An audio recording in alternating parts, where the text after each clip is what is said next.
is agitating. We have moved from the era of restoration. We are moving to the era of recognition, and that is what Ngozi Orabueze is tied up with now, an agenda that has pushed him to different countries around the world, trying to seek solidarity in that regard. We also have international lobbies associated with the American government. You can see Michael Robin. We can see also the Speaker of United States of America. Before this year runs out, many countries will acknowledge, endorse Biafra. The recognition of Biafran government by some of the powerful countries in the world. Right now, as we are speaking, the United States of Biafra government, through its Foreign Affairs Department, has officially notified the government of Canada of the declaration of the restoration of May 30th, 1967 declaration of the independence of the Republic of Biafra by a way of referendum through their Foreign Affairs Unit.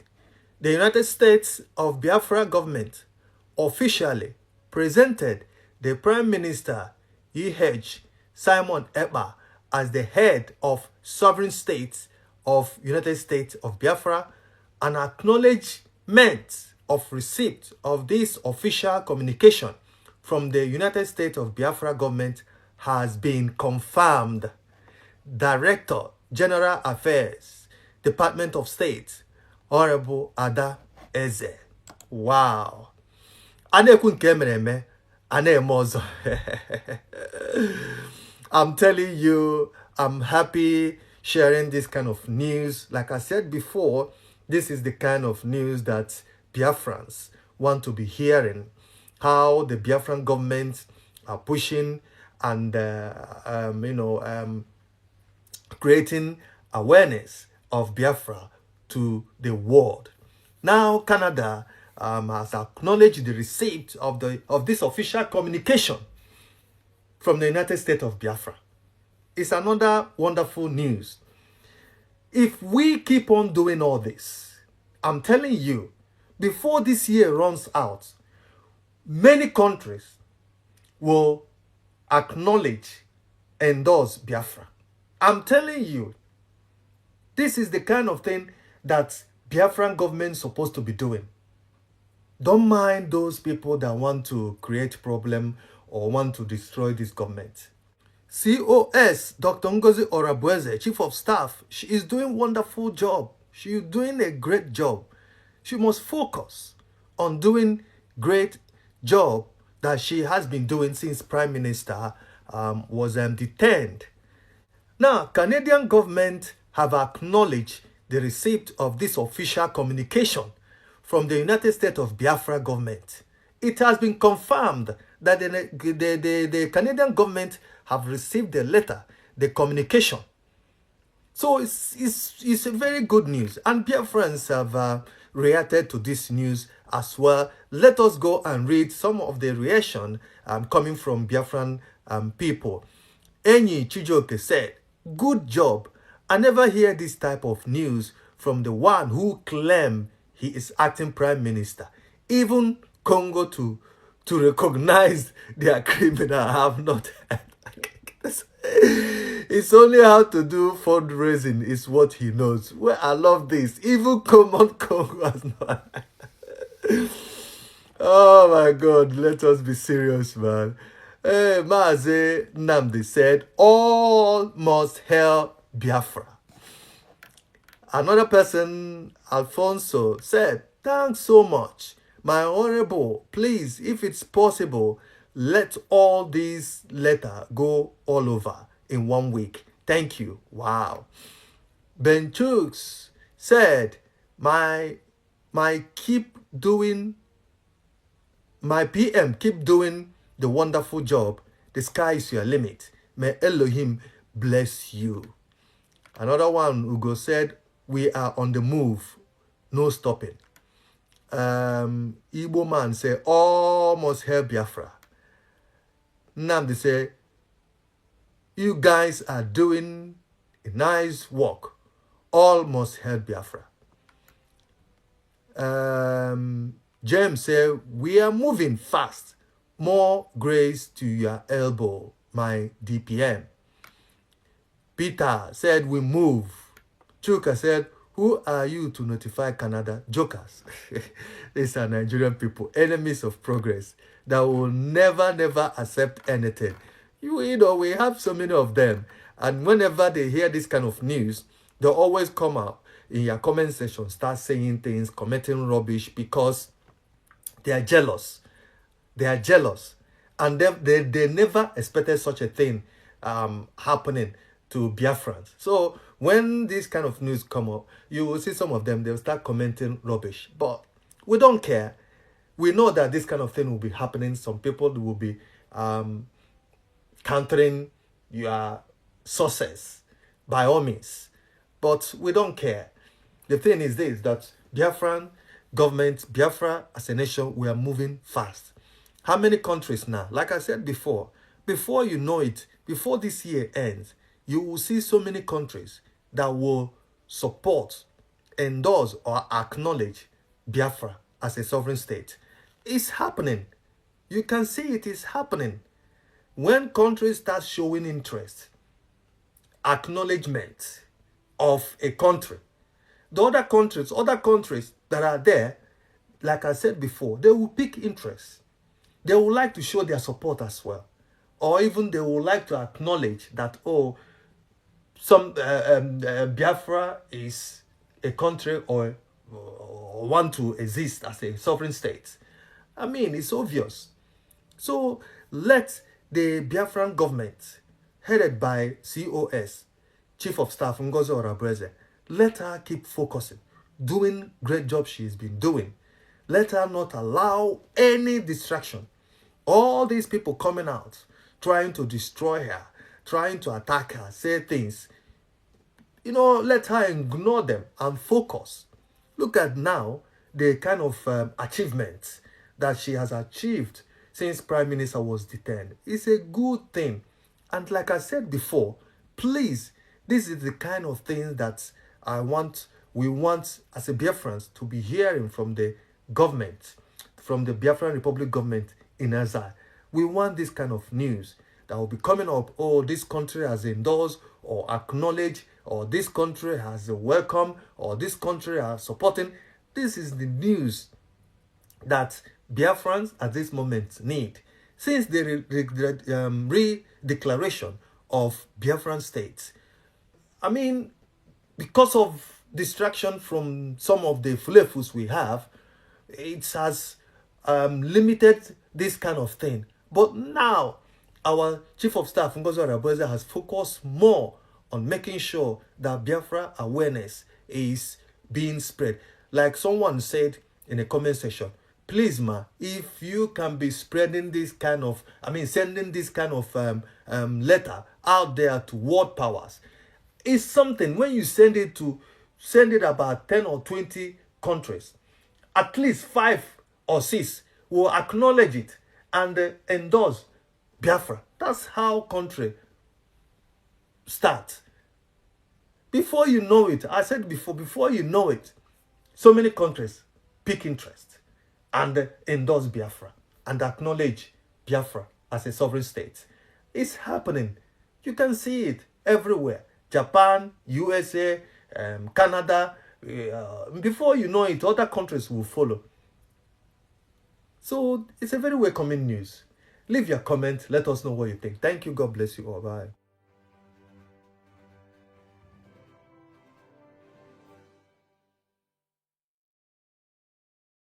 A lot of countries are beginning to line up for that recognition. Immediately, Trump was actually sworn in on the 20th of this month. And we have seen the same American ally line up from that angle of recognition. Because what Biafra is agitating, we have moved from the era of restoration. We are moving to the era of recognition. And that is what Ngozi Orabreze is tied up with now an agenda that has pushed him to different countries around the world, trying to seek solidarity in that regard. We also have international lobbies associated with the American government. You can see Michael Robin. We can see also the Speaker of United States of America, Mike Johnson. A lot of things are bubbling. A lot of things are going on now to the detriment. Nigerians are still halted at the level of resistance of different agitators. Even without the presence of Simon Ekpa, Mazinam Kano, we are seeing more and more advancing in the taking a global dimension, getting the international community to buy into the concept of recognition. That is what we are talking about. And it has moved to that level that it has become a global, movement right now. And I can tell you that Biafrans all over the world are contributing so muchly, with their connections and contacts to see how the world leaders, superpowers will begin to, sit down on the round table and make a proper pronouncement of Biafra recognition. The Canadian Justin Trudeau, I can tell you, like what happened in the past, where we saw a viral statement from a Canadian woman of Igbo extraction.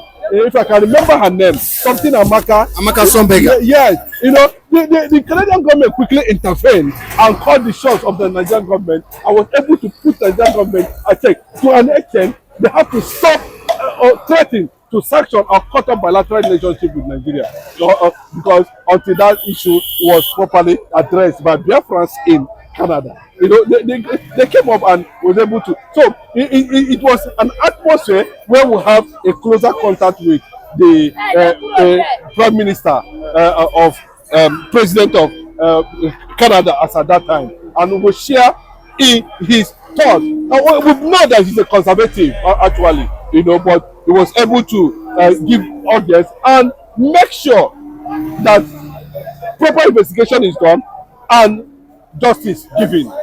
Just like in Nigeria here, where everything has been tailored to work against Igbo man. Both the Yorubas and the Finlanese, anything about Igbo, they have already had a tailor, and that is why Nigeria is finding it difficult to navigate from any situation they eventually find themselves. And that is the situation on ground. I give it to different agitators, outside the shores of this country, who are working tirelessly to get, nations, countries of interest that have human face, not these countries that we don't know where they came from. Countries with human face, to have to pay way for the recognition. Let us forget about the leadership circle, what is being played out. Let us forget about, I can tell you that the Finnish government, under Alexander Stubb, has already distanced himself from anything that has to do with anti-recognition of the Jewish black states. As simple as that. Now, I can tell you that the reference has also been made and evidence has been tendered as an exhibit in the Finnish government concerning the genocidal attack by a northern Fulani cleric, Sheyi Gumi, recently, where he called for the extermination of Igbos. Everybody's an IPOB. It's not a matter of IPOB. Every Igbo, what is called, do you know what that means?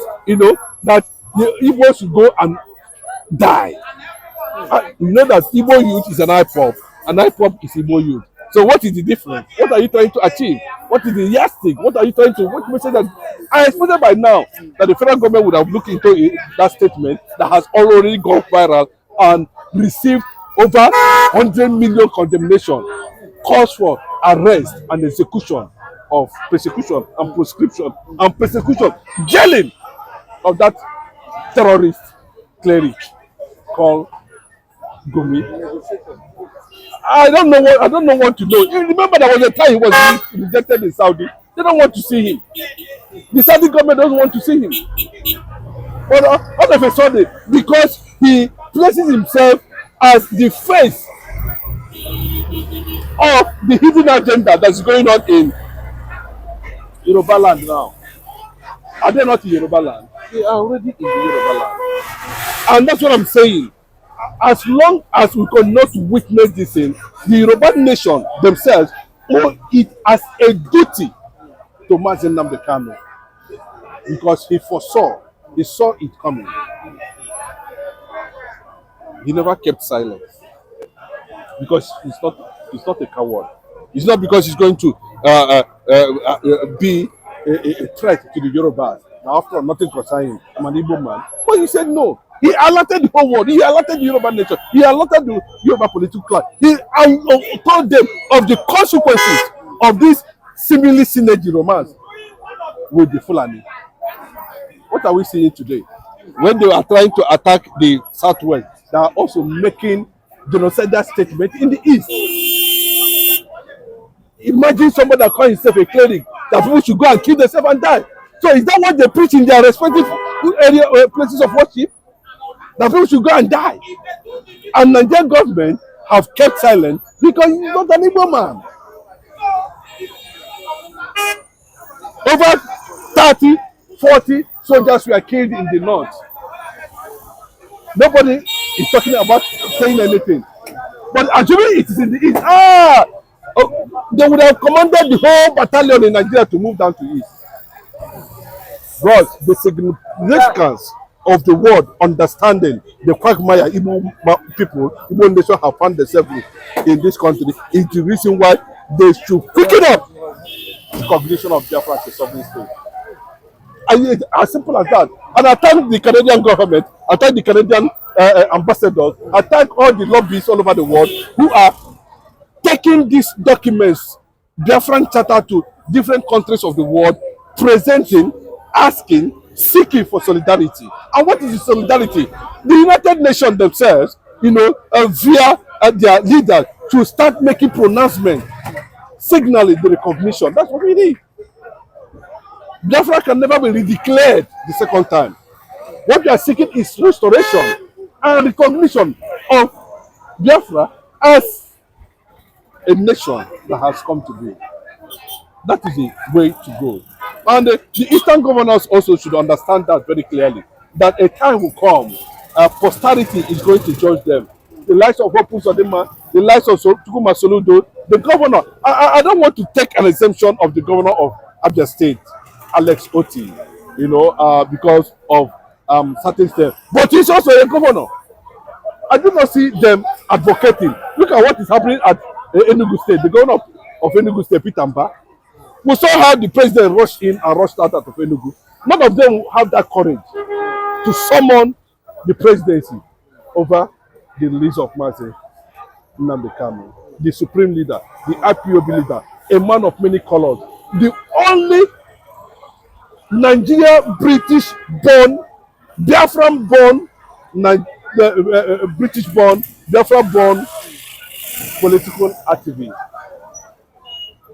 Number one in the history of West Africa. Nobody has been able to be given that title. A freedom seeker and a freedom fighter. A man that has no gun.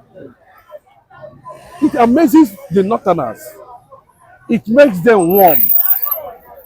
It gives them happiness when they see that Tinubu is sitting on injustice comfortably against Mazi Nnamdi Kanu.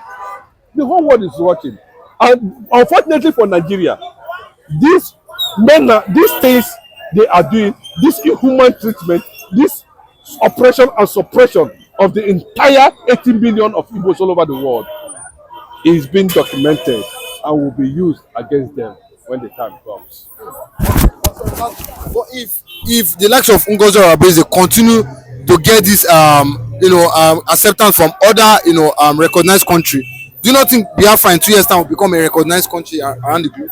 That is the pride, See, we are not looking at just what Gumi was trying to say, just like the Israel in the Middle East, the campaign to the extent. I don't know how to destroy and make sure they don't survive. That the other regions should treat Igbos like that, so that at the end of the day, they will have a field day. You can see that at the end of the day, they have a field day. They're already saying it, they're going to do a kind of conquest, walkover in the south. The southwest is not a threat to them, but they are waiting for them. They don't know at the end of the day there's going to be a red line. There will be red line, and once they cross that red line, for the first time in the history of Nigeria, anything Fulani will be eradicated from the surface of this country. I can tell you, I can guarantee you that. Both their political leaders and their guerrilla fighters who are already in the forest, armed already, armed. You can see what is happening. They were even started going towards bringing the issue of Sharia law when they know there is a customary court in Nigeria. What do they want? What actually are they looking for?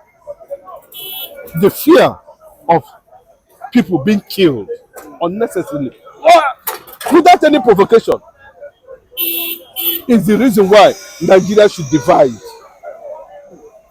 Is the reason why nations of this world should seek a way to engage other world leaders in solidarity for the recognition of the first Jewish black state in Africa. That is what we are asking for. And that is what the circumstances is pointing towards. And that is what we are battling with. With the United Nations, we have the sole responsibility to handle conflicts before it escalates. Then take it upon themselves and know that they do not need to fold their hands like what happened in Israel. Like what's happening between Israel and Hamas before they come out. Even until that time, until now, we want to see reforms. We want to see change. We want to see United Nations of purpose. Not this pro-Islamic United Nations that's everywhere now. That's it infiltrated the United Nations. And I can tell you in honest truth, they are going to come under serious investigation and became an organization with purpose. I can guarantee you that. Thank you.